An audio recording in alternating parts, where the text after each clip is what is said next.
ବୋଉ ହାତ ରନ୍ଧା। ବୋଉ ମୋର ସବୁଦିନ ସକାଳୁ ଉଠି ମୋତେ ବେଡ଼୍ରେ ମୁଁ ଶୋଇଥାଏ ଆଉ ମୋତେ ଡାକେ, ଉଠିଲୁ ଯା ଯା ଉଠ, ଜଲ୍ଦି ଉଠ, ଡେରି ହେଇଗଲାଣି। ମୁଁ କହେ ବୋଉ କାହିଁ ଏମିତି ହେଉଛୁ, ଆଉ ଟିକେ ରହ, ମୁଁ ପରେ ଉଠିବି, ଆଉ ଟିକେ ଶୋଇବାକୁ ଦେ।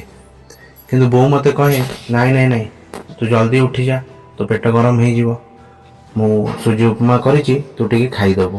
ମୁଁ କହେ ନା ବୋଉ, ମୁଁ ଆଉ ଟିକେ ଶୋଇବି। କିନ୍ତୁ ମୋର ଏଇ ଯେଉଁ ଜିଦିକୁ ଆଉ ବୋଉର ଯେଉଁ ରାଗ ମୋତେ ଉଠିବାକୁ ବାଧ୍ୟ କରିଦିଏ। ଆଉ ମୁଁ ଉଠିଲା ପରେ ବୋଉ ମୋତେ କହେ ତୁ ଯା ଜଲ୍ଦି ଗାଧେଇ ପଡ଼, ବ୍ରସ୍ କରିଦେ, ତାପରେ ଖାଇବୁ। ମୁଁ ଟିକେ ଭାବିକି ପୁଣି ରାଜି ହେଇଯାଏ କି ଠିକ୍ ଅଛି, ବୋଉ ଯଦି କହୁଛି ତାହେଲେ ମୁଁ କରିଦେବି। କିନ୍ତୁ ସେତେବେଳେ ମୋତେ ଭାରି ରାଗ ଲାଗେ କି କାହିଁ ବୋଉ ମୋତେ ଉଠେଇ ଦେଉଛି।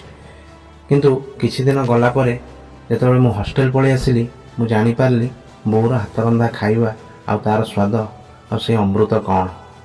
କାରଣ ମୁଁ ଯେତେବେଳେ ଆସିକି ହଷ୍ଟେଲରେ ବସିଥିଲି, ସେତେବେଳେ କିଛି ଖାଇବାକୁ ନଥାଏ, ଆଉ ମୁଁ ଭାବେ ମୋ ବୋଉର ହାତରନ୍ଧା ମୁଁ କେମିତି ଖାଇବି।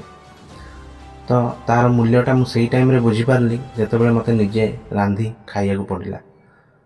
ସେଥିପାଇଁ କଥାରେ କୁହାଯାଏ ମା' ହାତରନ୍ଧା ଅମୃତ।